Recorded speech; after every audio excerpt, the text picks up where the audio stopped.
الحمد لله والصلاة والسلام على رسول الله وعلى آله وأصحابه ومن والاه. اما بعد، السلام عليكم ورحمة الله وبركاته.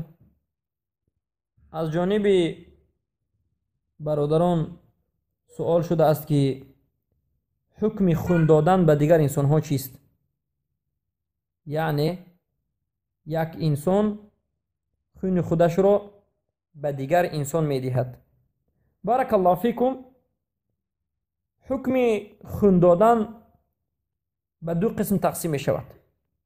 خونی که به خاطر الله رب العزت و الجلال، به خاطر زنده شدن یک انسان یا زنده ماندن یک انسان، که این انسان فرزند شما یا پدر شما یا خواهر یا مادر یا خویش نزدیک شما است، که خون شما و خون وی راست می آید، یا که وی انسان در حالت کسلی و مریضی بینها شدید است، در درون بستر در مستشفی یعنی شفاخانه خواب می کند، وی احتیاج به خونی یک خاصی دارد، مثلا خونی A پلوس یا به این چنین خونها که خون شما موافق خون این خویش تبارتون است. در این حالت، در حالت ضروری به کسی خون دادن جایز است.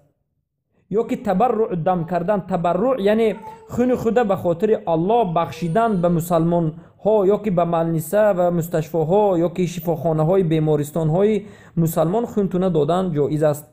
میگوید که این خون من به شما نیم لیتر خون میتیم، همین خونه به یگان زن یا مرد مسلمانی که احتیاج دارد استفاده کنید. در این حالت جایز است. اما خون را به پول به عوض فروختن این حرام است، چرا که الله رب العزت و الجلال خون را حرام کرد و رسول اکرم صلی الله علیه و سلم گفتند که ان الله اذا حرم الشیء حرم ثمنه.